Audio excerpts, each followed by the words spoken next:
আসসালামু আলাইকুম সবাইকে, ট্রিপল বন্ড একাডেমির অনলাইন ক্লাসে তোমাদের সবাইকে স্বাগত।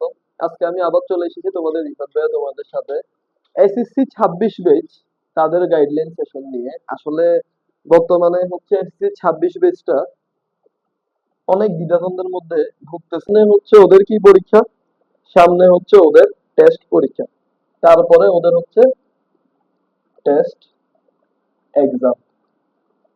তো এই যে টেস্ট এক্সাম, অনেকে আসলে এখনো জানে না যে টেস্ট পরীক্ষায় কি কি টপিক আছে, কি কি টপিক গুলো কভার করতে হবে, কি কি জিনিসগুলো পড়লে ভালো করে পড়া যেতে পারে। এন্ড তার থেকে আরেকটু আগে যদি আসি, অনেকের মধ্যে এখনো বেশি কনফিউজ, সেটা হচ্ছে ভাইয়া আসলে প্রপার পড়ার রুটিনটা কি, প্রপার পড়ার রুটিনটা কি, ঠিক আছে, কি ভাইয়া প্রপার যে পড়ার রুটিনটা আছে সেটা কি। এই জিনিসটা অনেকে এখনো কনফিউজড, এখনো অনেকে ভালো করে জানে না কিভাবে প্রপার একটা পড়ার রুটিন ক্রিয়েট করা যেতে পারে। এন্ড এই রুটিনটা নিয়ে কারোর কোনো মাথা ব্যথা নাই। সামনে তোমাদের টেস্ট পরীক্ষা, তারপরে তোমরা ইন্টারমিডিয়েট পরীক্ষায় বসতে যাচ্ছ, কিন্তু এখনো অনেকে সিরিয়াস না যে ভাই আসলে কিভাবে একটা পারফেক্ট পড়া রুটিন বানাইতে পারবো, একটা সঠিক প্রপার গাইডলাইন এখন কি হইতে পারে। আমাদের সামনের যে টাইমটা আছে, বেশি দিন কিন্তু সময় নেই। দেখবা আগামী বছরের শুরুর দিকে তোমাদের হচ্ছে যে পরীক্ষার রুটিন দিয়ে দিবে, and দেখা যাবে তারপরে পরীক্ষা চলে আসবে। সো এই টাইমে আসলে ভাই কি করা যেতে পারে, কিভাবে আগাবো, সেই জিনিসগুলো নিয়ে আজকে ভাইয়া তোমাদের সাথে কথা বলবো। এন্ড আমি ট্রাই করব তোমাদেরকে এটার পাশাপাশি একটা, অবশ্যই একটা রুটিনের গাইডলাইন তো দিবই ইনশাল্লাহ, পাশাপাশি তোমাদেরকে একটা সুন্দর যেন এডমিশনের জন্য তোমাদের জন্য একটু সুন্দরভাবে কাভার হইতে পারে, সেই জিনিসটা একটু দেখা দেওয়ার ট্রাই করবো। চলো আমরা আজকের মেইন টপিকটাই চলে যাই, কথা না বাড়াই। খেয়াল করো ভাইয়া, এইচএসসি পরীক্ষা শেষ হওয়ার পরে তোমাদের কি অবস্থা হবে দেখো। আফটার এইচএসসি পরীক্ষা লেগে রাখছে, অর্থাৎ আমরা যখন এইচএসসি পরীক্ষা দিয়ে ফেলবো, তারপরে একটু ক্রাইটেরিয়াটা তোমাদের সাথে একটু পরিচয় করো। দেখো দুই শ্রেণীর ক্যাটাগরির মানুষ কি হয়ে যাবে, ভাগ হয়ে যাবে। একটা হচ্ছে এ প্লাস শ্রেণীর ক্যাটাগরি, যারা হচ্ছে যে অনেকে আমরা যেটাকে বলতেছি সব সাবজেক্টে এ প্লাস পাবে, ঠিক আছে, ওরা একটা ক্যাটাগরি। আর আরেকটা ক্যাটাগরি আছে যারা কি পাবে না, এ প্লাস পাবে না, যারা এ প্লাস পাবে না। তো ভাইয়া এই দুইটা ক্যাটাগরির মানুষ কেন বলতেছেন, কারণ বাস্তব জগতে আমি যদি তোমাকে বলি, আসলে জীবনটা আসলে অনেক কঠিন একটা পার্ট। এন্ড তুমি বাস্তব জগতে সমাজে তুমি যেখানে চলাফেরা করো না কেন, 99% মানুষ তোমাকে, যখন তুমি একজন মেট্রিক পরীক্ষার্থী হয়ে গেছো, মেট্রিক পরীক্ষা দিয়ে ফেলছো, মেট্রিক পরীক্ষার্থী হয়ে গেছো, তখন তোমাকে প্রথমে চিন্তা করবে কি, তোমার এসএসসি রেজাল্ট কি, এটা তোমাকে জিজ্ঞেস করবে। এন্ড মেট্রিক পরীক্ষা যখন শেষ, তুমি যখন এইচএসসি তে উঠবা, তখন তারা জিজ্ঞেস করবে যে ভাইয়া আপনার এইচএসসি রেজাল্ট কি। সো এই দুইটা জিনিস কিন্তু ডেঞ্জারাস একটা পার্ট। কেন বলতেছি, যাদের এই জায়গাগুলোতে এ প্লাস থাকবে না, এ প্লাস যাদের থাকবে না, তারা কিন্তু ওই টাইমে মানুষদের সাথে কথা বলারও মুখ থাকবে না ভাইয়া। কারণ তোমার আশেপাশের সমাজ তোমাকে এই জিনিসটা ক্রিয়েট করে রাখছে। তার মানে ভাইয়া কিভাবে কি করতে হবে, কেমনে আমরা আসলে প্রাউডলি কথা বলতে পারবো। প্রথম পার্ট হচ্ছে ভালো করে পড়াশোনা করতে হবে। এন্ড আরেকটা পার্ট একটু বলে রাখি, সেটা হচ্ছে এ প্লাস শ্রেণীর বা এ প্লাস ক্যাটাগরির পার্টে তোমাদেরকে থাকতে হবে। আমরা চাইবো যেন বেস্টের দিকে আগাইতে পারি ভাইয়া।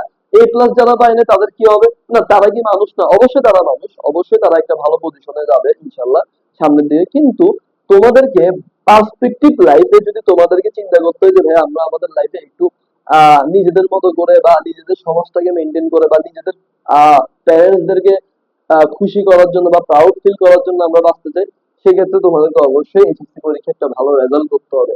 আর এইচএসসি পরীক্ষার ভালো রেজাল্ট বা গুড রেজাল্ট করার মেইন শর্ত হচ্ছে কি ভাইয়া, এ প্লাস পাওয়া। ওকে, তো ভাইয়া এ প্লাস পাওয়ার জন্য আসলে কি করে পড়াশোনা করা যেতে পারে, সেই জিনিসগুলো নিয়ে আজকে টপিকে আলোচনা। ঠিক আছে, আজকে আমরা এটা নিয়ে কথা বলবো। আর পাশাপাশি আমি বলবো, এই যে এ প্লাস শ্রেণী যারা থাকবে তাদের মধ্যে দেখবা আবার দুইটা শ্রেণী ভাগ হয়ে যাবে। একটা শ্রেণী হচ্ছে এডমিশনে সাকসেসফুল হবে, এডমিশনে একটা শ্রেণী সাকসেসফুল হবে, আর একটা এডমিশনে সাকসেসফুল হবে না,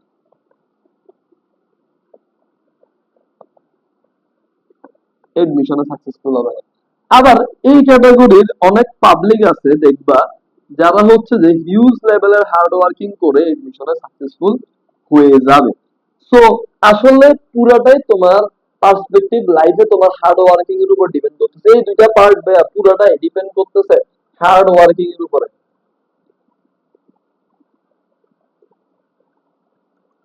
হার্ড ওয়ার্কিং। বাস্তব জগতে যে যত বেশি পরিশ্রম করবে সে তত বেশি এই জায়গাগুলোতে সাকসেসফুল হবে ভাইয়া, এই জায়গাগুলোতে সাকসেসফুল হবে। তার মানে তুমি যদি তোমার বাস্তব জগতে বা বাস্তব জীবনে যদি একজন সাকসেসফুল পিপল হইতে চাও, অবশ্যই তোমাকে হার্ড ওয়ার্ক করতে হবে, এন্ড পাশাপাশি তোমাকে এই ক্যাটাগরির মানুষ হিসেবে থাকতে হবে, পাশাপাশি তোমাকে এডমিশনে সাকসেসফুল হইতে হবে। সো এই তিনটা পার্ট যদি তোমার একদম হিউজ সাকসেস নিয়ে আগাইতে যাও, মেইন রিজন কি ভাইয়া, আমাকে আগে হার্ড ওয়ার্ক করতে হবে, ভালো রেজাল্ট, প্রাউড ফিল করানো, এন্ড এডমিশনের সফলতার মেইন চাবিকাঠি হচ্ছে কি ভাইয়া, hard work. So hard work করা ছাড়া কোনো ধরনের বিকল্প নাই। ওকে, এবার আমরা আসলে আলোচনা করি ভাইয়া এইচএসসি লাইফ আমি শেষ করার পরে যখন আমি এইচএসসি তে আসলাম, ইন্টারমিডিয়েটে যখন আসলাম, তখন আসলে আমাদের পড়ালেখার প্রেশারটা কেমন থাকবে এটা তোমরা অলরেডি সবাই জানো, যে ভাইয়া এই টাইমে পড়ালেখার প্রেশার মেট্রিক পরীক্ষায় বা এসএসসি লাইফে আমরা যে ধরনের প্রেশার পাইছিলাম তার থেকে অনেক গুণ বেশি। কারণ আমরা যদি চিন্তা করি যে এসএসসি লাইফে দেখা গেছিল, এসএসসি টাইমে দেখা গেছিল আমাদের পেপার ছিল ফিজিক্স একটা, কিন্তু এইচএসসি লাইফে হয়ে গেছে কয়টা, এইচএসসি লাইফে ফিজিক্স হয়ে গেছে দুইটা, একটা হয়ে গেছে ফার্স্ট পার্ট, একটা হয়ে গেছে সেকেন্ড পার্ট। তার মানে পড়ালেখার প্রেশারও বাড়ছে, তোমার হার্ড ওয়ার্কিং করার ক্যাপাবিলিটিও বাড়াইতে হবে। ওকে, ক্লিয়ার। এবার একটু খেয়াল করো ভাইয়া হার্ড ওয়ার্কিংটা কিভাবে করতে হবে। এখন আমি যদি তোমাদেরকে বলি ভাইয়া হার্ড ওয়ার্ক তো অনেক ওইতেই করা যেতে পারে, ঠিক না? অনেকেই দেখা যাবে যে সারাদিন বইয়ের সামনে পড়ে আছে, দিন রাত 24 ঘন্টা বই পড়তেছে বা বইয়ের টপিক গুলো দেখে যাচ্ছে, সেটা এক ধরনের হার্ড ওয়ার্কিং। আবার অনেকে আছে স্ট্র্যাটেজিক্যাল ওইতে হার্ড ওয়ার্কিং করতেছে, অল্প কিছু করতেছে, ভালো রেজাল্ট করতেছে। এরকম দেখবো তোমাদের আশেপাশে অনেক বন্ধু বান্ধবদেরকে পরীক্ষার আগে রাতে একটু হালকা পাতলা পড়ে রেজাল্ট ভালো করে ফেলে। তার মানে আসলে স্ট্র্যাটেজিটা কি, ওয়েটা কি, রিয়েল ওয়েটা কি, যে আমি একটা ভালো গাইডলাইন আন্ডারে থাকবো এন্ড আমি ভালো একটা হার্ড ওয়ার্ক করে আমি হচ্ছে ভালো একটা রেজাল্ট করবো। আমি নর্মাল বাকি 10-20 জন যেরকম কঠিন লেভেলে হার্ড ওয়ার্ক করে সেই লেভেলে হার্ড ওয়ার্ক না করে একটু স্ট্র্যাটেজি মেনটেন করে একটু সহজ ওয়েতে আমি বাকিদের থেকে আলাদা হয়ে হার্ড ওয়ার্ক করবো, এই ওয়েটা একটু আজকে আলোচনা করবো। খেয়াল করো, আমি যদি তোমাদেরকে বলি প্রথমে একটা এইচএসসি স্টুডেন্টের প্রথম পার্ট হচ্ছে যে কি কি জিনিসগুলো আমাকে সিলেকশন করতে হবে, ওকে আগে এই তিনটা স্টেপ, এই 3-4টা স্টেপ ওকে জানতে হবে, এই 4টা স্টেপ সম্পর্কে ওর আইডিয়া নিতে হবে, এই 4টা স্টেপ সম্পর্কে ওর কি রাখতে হবে ভাইয়া, আইডিয়া নিতে হবে। একটা চ্যাপ্টার, একটা অধ্যায় যখন আমি পড়বো, একটা অধ্যায় পড়ার ক্ষেত্রে, একটা অধ্যায় যখন আমি পড়বো ভাইয়া,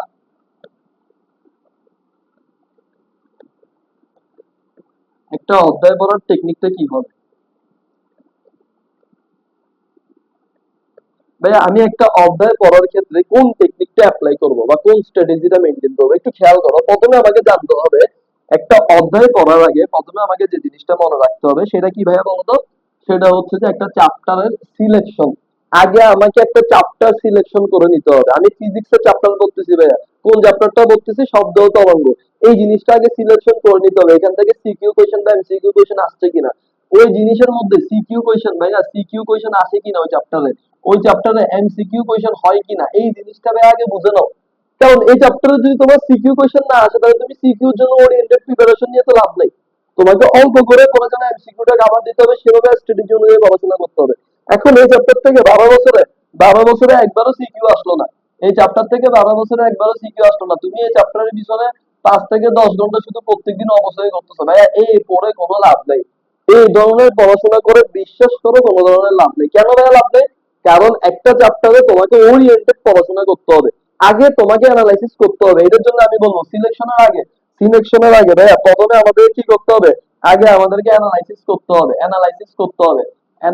করতে হবে যে ভাইয়া এই চ্যাপ্টারটা থেকে প্রিভিয়াস ইয়ারের কোশ্চেন আসছে কিনা, বোর্ড কোশ্চেন গুলো অ্যানালাইসিস করো ভাইয়া, বোর্ড কোশ্চেন গুলো অ্যানালাইসিস করো ভাইয়া, যে এই চ্যাপ্টার গুলো থেকে প্রিভিয়াস ইয়ারে কি আসলে কোশ্চেন হয় কিনা, সেই জিনিসগুলো জানো। যদি হয় তারপরে প্রিপারেশন নেওয়া শুরু করো ভাই, তারপরে তুমি এই চ্যাপ্টারে সময় দাও। এখন এই চ্যাপ্টার থেকে কোশ্চেন না আসলে তুমি কেন এই চ্যাপ্টারে সময় দিবা ভাই, এটার তো কোনো লজিক নেই, এটা তো স্ট্র্যাটেজিক্যাল হইতে পড়াশোনা না। ঠিক আছে, আশা করতেছি বুঝাতে পারছি। তারপরে একটু খেয়াল করো, তারপরে যদি আমি একটু খেয়াল করি কি, তারপরে যদি একটু খেয়াল করো উইকলি প্ল্যান। ভাই উইকলি প্ল্যান জিনিসটা কি, উইকলি প্ল্যান মানে তুমি একটা সপ্তাহে যে পড়াটা করছো, সেটা তুমি একটা তোমার নোটবুকের মধ্যে সেভ করো। তুমি আজকে একটা দিস্তা খাতা কিনো ভাইয়া, আজকে একটা দিস্তা খাতা কিনে এভাবে তুমি ডেইলি রুটিন বুক ক্রিয়েট করো, উইকলি প্ল্যান বুক ক্রিয়েট করো। একটা মান্থলি প্ল্যান, একটা বুক ক্রিয়েট করো, এভাবে করে একটা দিস্তা খাতা কিনো। কিনার পরে তোমার কাজ কি হবে, তুমি আগে উইকলি প্ল্যানটা ক্রিয়েট করে ফেলো যে ভাইয়া আমি এই উইকে, আমি এই সপ্তাহে এই চ্যাপ্টার গুলো পড়ছি, আমি এই সপ্তাহে ধরো আমি যদি তোমাকে বলি এই এই সপ্তাহে আমার পড়া শেষ হয়েছে, ধরো আমি তোমাকে বললাম এই চ্যাপ্টারে আমার কি পড়া শেষ হয়েছে ভাইয়া, এই চ্যাপ্টারে আমার ধরো পড়া শেষ হয়েছে ফিজিক্স, ফিজিক্স শেষ হয়েছে, ফিজিক্সের দুইটা চ্যাপ্টার শেষ হইলো, কথার কথা ম্যাথ শেষ হইলো, ম্যাথের হচ্ছে যে এক চ্যাপ্টার শেষ হইলো, কেমিস্ট্রি শেষ হইলো ভাইয়া, কেমিস্ট্রি কয় চ্যাপ্টার শেষ হইলো, দুই চ্যাপ্টার শেষ হইলো। তো তুমি এরকম একটা প্ল্যান বানাই ফেলো না ভাইয়া, বায়োলজি, ঠিক আছে, বায়োলজির এক চ্যাপ্টার শেষ হলো, তো তুমি এরকম একটা প্ল্যান বানালে কি তোমার কোনো ক্ষতি হবে? তুমি জেনে গেলা যে এই সপ্তাহে তোমার এই জায়গায় তুমি রিপোর্ট দিছো, এই জায়গাটা তোমার রিপোর্ট ঠিক আছে, আর এই জায়গাটা এই যে ম্যাথে তোমাকে একটু রিপোর্ট বানাইতে হবে, বায়োলজিতে তোমাকে একটু রিপোর্ট বানাইতে হবে নেক্সট উইকে, শেষ। তুমি একটা উইকলি প্ল্যান কি করে ফেললা, ক্রিয়েট করে ফেললাম ভাইয়া। একটা উইকলি প্ল্যান ক্রিয়েট করতে কি বেশি সময় লাগবে? জি বলো না। তুমি একটা চ্যাপ্টারের উইকলি প্ল্যান যখন ক্রিয়েট করবা, তোমার হাইয়েস্ট সময় লাগবে কতক্ষণ? হাইয়েস্ট সময় লাগবে তুমি যখন ওই চ্যাপ্টারটা ধরো ওই উইকে শেষ করে ফেললা, হাইয়েস্ট তোমার দেখা যাবে যে ভাই আমি এই উইকে শনিবারে এই চ্যাপ্টারটা শেষ করলাম, শেষ, ডাক দিয়ে দিলাম, বেশিক্ষণ তো সময় লাগে কথা না, ঠিক না? জাস্ট এই যে এই সময়টা একটু টাইম দিব হিসাবে। তারপরে কি কি ভাইয়া, তারপরে সবচেয়ে ইম্পর্টেন্ট পার্ট যেটাকে আমি বলবো যে ভাইয়া আমি যদি বলি এই জিনিসটা হচ্ছে থ্রি স্টার, থ্রি স্টার বলে দিই আমি, থ্রি স্টার। থ্রি স্টার কি, সেটা হচ্ছে যে আমার টেস্ট পেপার সলভিং, টেস্ট পেপারটা ভাই ভালো করে সলভ করতে হবে, টেস্ট পেপার সলভিংটা মাস্ট, ঠিক আছে, মাস্ট টেস্ট পেপার সলভিংটা আমাদেরকে করতে হবে, কি টেস্ট পেপার সলভ, ঠিক আছে, আমাদেরকে সপ্তাহে একবার হইলেও, সপ্তাহে একবার হইলেও আমাদেরকে কি করতে হবে ভাই, টেস্ট পেপারটা সলভ করতে হবে। টেস্ট পেপার যে সলভ করবে না, এইচএসসি পরীক্ষায় এ প্লাস পাওয়া খুব টাফ, এইচএসসি পরীক্ষায় এ প্লাস পাওয়ার মূল চাবিকাঠি হচ্ছে টেস্ট পেপার সলভিং। যে যত বেশি টেস্ট পেপার সলভ করবে, যে যত বেশি টেস্ট পেপার সলভ করবে, সে তত বেশি কি হবে, এ প্লাসের দিকে আগায় থাকবে। তার মানে এ প্লাস পাওয়ার মেইন যে মুখ্য বিষয়টা সেটা হচ্ছে আমাকে মাস্ট মাস্ট মাস্ট ভালো করে টেস্ট পেপারটা কনসেপ্ট সহকারে বুঝে বুঝে সলভ করতে হবে, ওকে। তারপরের পার্টটা কি দেখো, তারপরের পার্টটা থ্রি স্টার পার্ট, সেটা হচ্ছে আমার কি বলতো, আমার রিভিশন, ঠিক আছে, রিভিশন অবশ্যই আমাকে কি করতে হবে ভাইয়া, বারবার রিভিশন দিতে হবে। রিভিশন জিনিসটা খুব ইম্পর্টেন্ট, খুব ইম্পর্টেন্ট। বারবার করে কি করতে হবে ভাইয়া, বারবার করে তোমাকে রিভিশন দিতে হবে। যে যত বেশি রিভিশন দিতে পারবে ভাইয়া, ও তত বেশি সাকসেসফুল হবে। যে যত বেশি রিভিশন দিবে সে তত বেশি সাকসেসফুল হবে। ধরো আমি একটা বইয়ের একটা চ্যাপ্টার, একটা বইয়ের একটা চ্যাপ্টার আমি বললাম একবার, আমার আরেকটা ফ্রেন্ড ওই চ্যাপ্টারটাই বললো 10 বার, 10 দিনে 10 বার রিভিশন দিল, সে কিন্তু আমার থেকে এই চ্যাপ্টারটা বেশি দক্ষতা রাখবে। কেন? কারণ তার 10 বার পড়ার কারণে এই পড়াটা তার 10 বার অলরেডি ব্রেনে একবার কি হয়ে গেছে, একবার ক্যাচ আপ হয়ে গেছে। তো এই জিনিসগুলো কিন্তু খুব ইম্পর্টেন্ট, রিভিশন জিনিসটা, এটা একটু ভালো করে মনে রাখবা, ওকে।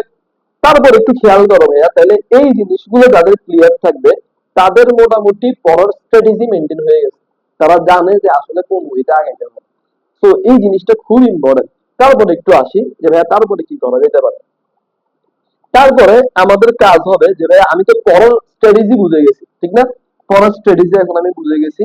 তো তারপরে আমাকে কি করতে হবে, তারপরে আমি একটা রুটিন মেক করতে হবে, একটা ডেইলি রুটিন মেক করতে হবে, যে রুটিন অনুযায়ী আমি আমার ডেইলি যে কাজগুলো আছে সেগুলো রাখবো। ডেইলি আমি কি করতেছি, প্রাইভেট করতেছি বা কোচিং এ টাইম দিচ্ছি বা অনলাইনে ক্লাস দেখতেছি, বা এমনও হইতে পারে যে ভাই আমি ডেইলি আমার বাসায় পড়ার জন্য সময় রাখতেছি। তো এই জিনিসগুলো নিয়ে আমাদেরকে আগে প্রথমে একটা কি করতে হবে ভাইয়া, একটা রুটিন মেক করতে হবে, একটা রুটিন কি করতে হবে ভাইয়া, মেক করতে হবে। এখন এই রুটিনটা আসলে কিভাবে মেক করবো ভাইয়া, দেখো আমি একটা সুন্দর একটা টার্মস লিখে রাখছি তোমাদের জন্য, সেটা হচ্ছে বায়োলজিক্যাল ক্লক। বায়োলজিক্যাল ক্লক, অনেকে জিনিসটা এখনো বুঝে নাই। বায়োলজিক্যাল ক্লক মানে কি? বায়োলজিক্যাল ক্লক মানে হচ্ছে যে আমরা জানি বর্তমানে পৃথিবীতে আমাদের ঘুমের কিছু ক্লক আমরা ইউজ করি, মানে বর্তমান পৃথিবীতে আমি যদি বলি যে বায়োলজিক্যাল টার্মে, যে আমরা ঘুমের জন্য একটা ক্লক ইউজ করি, যে ক্লকটা অনুযায়ী আমরা ঘুম, কাজ বা যাবতীয় যে কাজগুলো আছে সেই জিনিসগুলো আমরা ক্লক ওয়াইজ আগাইতে থাকি। এই ক্লকটাকে আমরা বলি মূলত বায়োলজিক্যাল ক্লক। ভাইয়া বায়োলজিক্যাল ক্লকের কাজ কি? বায়োলজিক্যাল ক্লকের কাজ হচ্ছে, ধরো তুমি, আমি তোমাকে বললাম একটা ছেলে খেয়াল করো, একটা ছেলে ধরো রাতে, রাতে বেশি জাগে, রাতে কি, রাতে বেশি জাগে।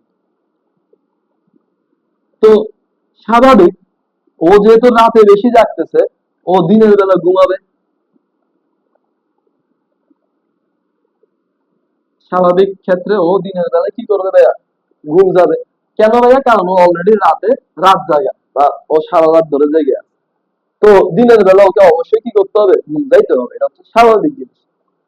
তো ভাইয়া ও যেহেতু দিনের বেলা বেশি ঘুম যাচ্ছে, তার মানে ওকে আমি দিনের বেলা যদি রুটিন বানাইতে বলি, দিনের বেলা বা ডে রুটিন যদি বানাইতে বলি, ডে ওয়াইজ রুটিন যদি আমি ওকে বানাইতে বলি,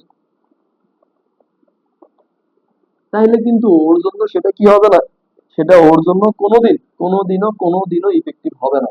ঠিক আছে, কোনোদিনও ও এই রুটিন ওয়াইজ আগাইতে পারবে না। কেন ভাই আগাইতে পারবে না, কি কারণে? কারণ ও অলরেডি রাতে ওর বায়োলজিক্যাল ক্লকটা বেশি সক্রিয়। রাতের বেলা ওর বায়োলজিক্যাল ক্লকটা কি বেশি সক্রিয়, দিনের বেলায় ওর বায়োলজিক্যাল ক্লকের কোনো ধরনের সক্রিয়তা নাই, ও দিনের বেলা ঘুম যাচ্ছে। তার মানে এই ছেলেটার রুটিনটা, ধরো এই ছেলেটার নাম হচ্ছে আসিফ, তো আসিফের রুটিনটা হবে রাতের উপরে, মানে রাতে ওর পড়ার সময়টা কি করতে হবে, বেশি দিতে হবে। এটার জন্য আমি আসলে পার্সপেক্টিভ লাইফে কাউকে বলি না যে তোমরা একদিনে 14 ঘন্টা পড়ো, 14 ঘন্টা পড়ো, একদিনে 15 ঘন্টা পড়ো, ভাই এটা ভুয়া কথা, এটা বলে লাভ নেই। কেন? কারণ হচ্ছে একদিনে কে কতটুকু পড়বে সেটা তার ব্রেনের ক্যাপাসিটির উপর ডিপেন্ড করতেছে। একটা ছেলে দুর্বল, ও বুঝতে পারতেছে না, ওর পড়ার একটু সময় বেশি দিতে হবে। একটা ছেলের ব্রেন খুব শার্প, ও মনে রাখতে পারে বেশি, তার মানে ওকে ওই জিনিসে বেশি সময় দেওয়ার দরকার নেই, আরেকটা জিনিস ইম্পোর্ট দাঁড়াবে। ঠিক না? তো এই যে বায়োলজিক্যাল ক্লকটা, এই বায়োলজিক্যাল ক্লকে আমি যদি বলি আসিফের জন্য রাত জাগা যে রুটিনটা আছে সেটা মেনটেন করতে পারলে আসিফ তার রুটিন ওয়াইজ রাতটা নিয়ে আগে কাজ করবে। তার মানে দিনে ও একটু স্লটটা কম রাখতে পারে। আবার আমি যদি রাব্বির কথা উদাহরণ দিই, ধরো আরেকটা ফ্রেন্ড, ধরো তোমার আরেকটা ফ্রেন্ড, ওর নাম হচ্ছে রাব্বি। তো রাব্বি ছেলেটা কি করে, রাব্বি ছেলেটা আবার রাতে আগে ঘুমাই যায়, রাতে ও কি করে, আগে ঘুমাই যায়। তাহলে ওর বায়োলজিক্যাল ক্লকে আমি যদি বলি, ও কি করে, ও হচ্ছে যে সকালে সকালে উঠে, রাতে তাড়াতাড়ি ঘুম।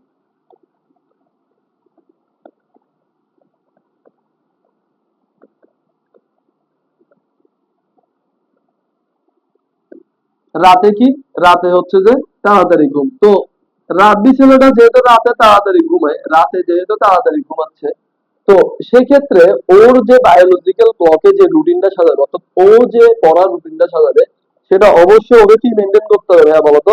ওকে অবশ্যই এটা মেনটেন করতে হবে সকাল অনুযায়ী।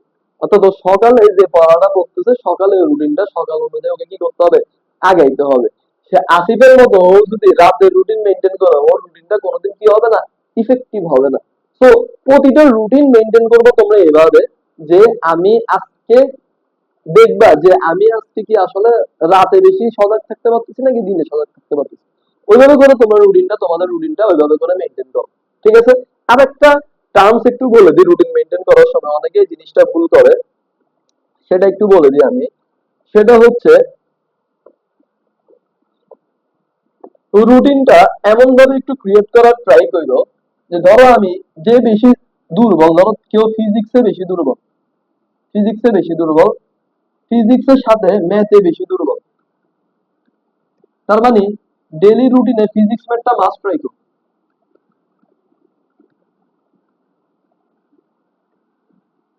ডেইলি রুটিনে এই জিনিসটা ভাইয়া, ফিজিক্স আর ম্যাথ প্রত্যেকদিন মাস্ট, মাস্ট। এখন ভাই ফিজিক্স আর ম্যাথের জন্য আমি কি করলাম, দুইটা স্লট রাখলাম। তো পাশাপাশি আর কি অ্যাড করা যেতে পারে, তার সাথে তোমরা অ্যাড করতে পারো কেমিস্ট্রি।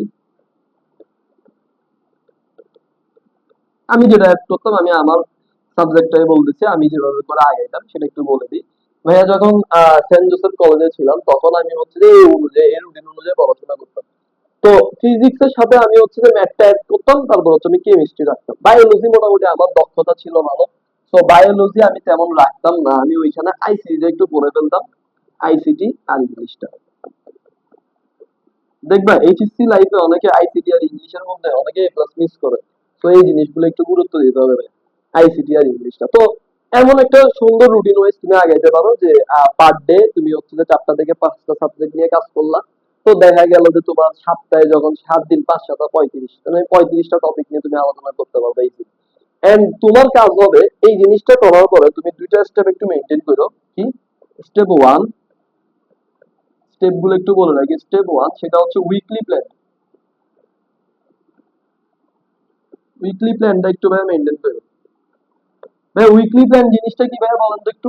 উইকলি প্ল্যান হচ্ছে তুমি এক সপ্তাহে যে জিনিসগুলো বললা সেগুলো একটু দেখবা। আর 2 নম্বর পার্টটা একটু বলে রাখি, 2 নম্বর হচ্ছে মান্থলি প্ল্যান।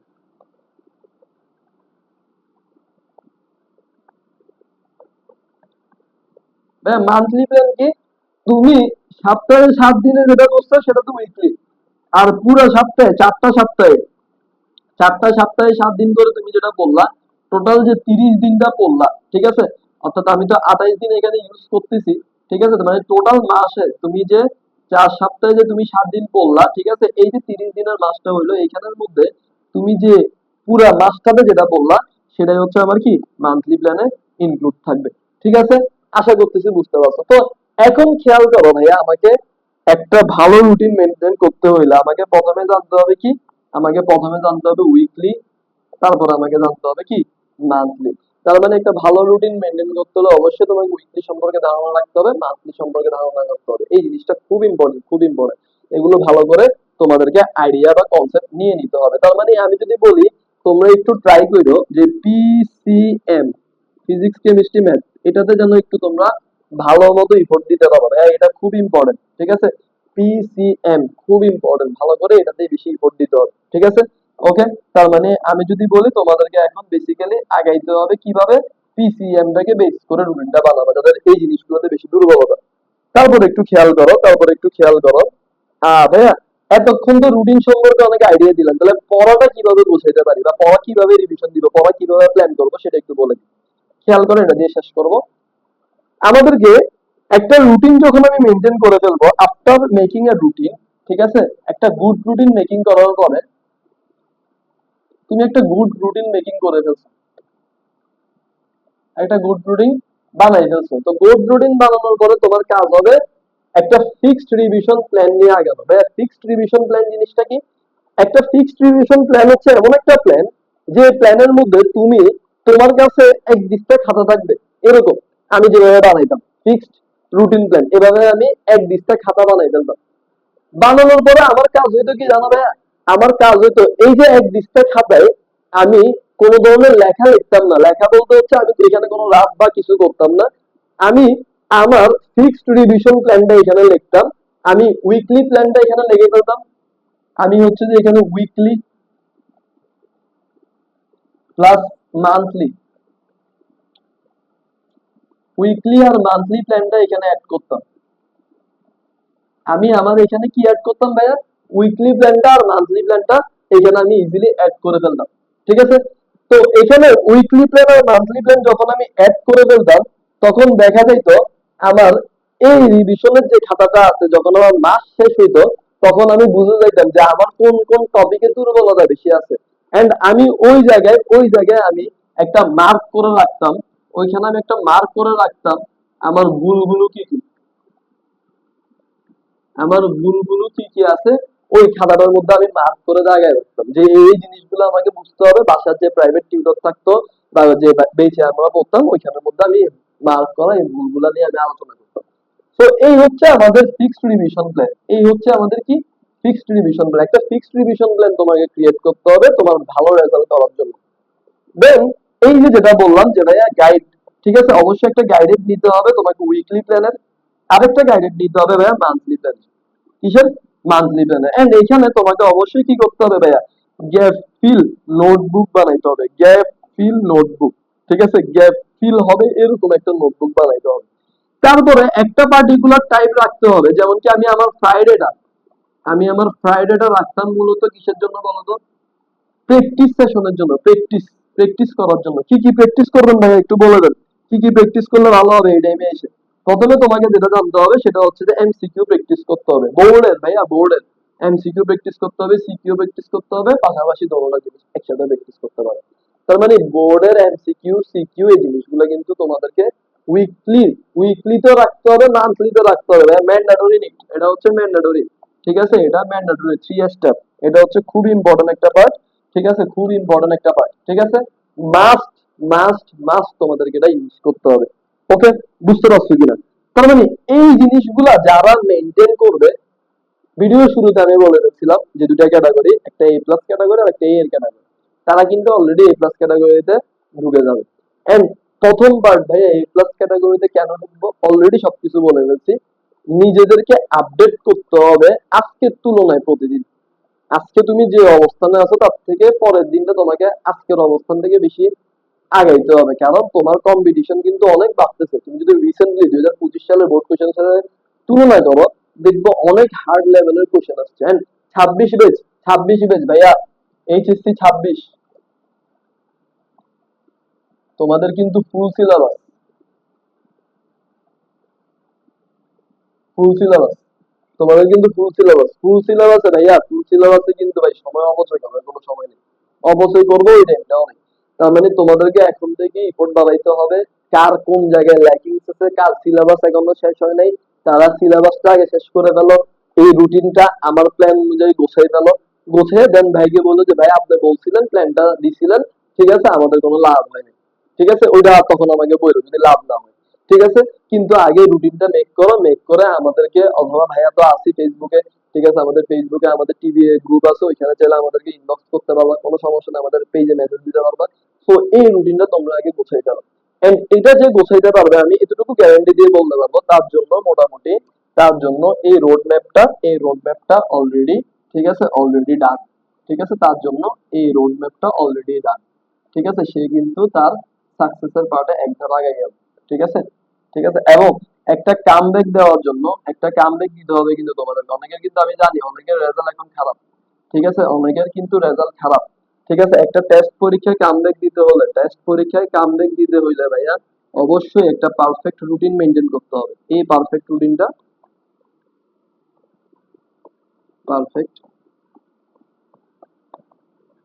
পারফেক্ট রুটিনটা কি করবা, ইনশাল্লাহ মেনটেন করবা। যদি এটা মেনটেন করতে পারো ভাই, এতটুকু গ্যারান্টি দিয়ে বলতে পারি তোমাদের সাকসেস আসলে কেউ আটকাইতে পারবে না। And তোমরা, আশা করতেছি তোমাদের যে লক্ষ্যটা আছে লক্ষ্যে ইনশাল্লাহ পৌঁছে যাবে। ওকে, তো সে পর্যন্ত রেখে আজকে আমরা আর কথা বাড়াবো না, ঠিক আছে। মেনটেন করো যে নিজের প্যারেন্টস কে হ্যাপি করার, ঠিক আছে, প্যারেন্টস যেন তোমাকে নিয়ে গর্ব করতে পারে, বাকি 4 জনের সামনে বলতে পারে যে না, আমার ছেলেটা বা আমার মেয়েটা এই ক্লাস পেয়েছে। সো নিজের মধ্যে এই প্রত্যয়টা ধরে রাখো। ইনশাল্লাহ নেক্সট কোনো গাইডলাইনে দেখা হচ্ছে। আসসালামু আলাইকুম।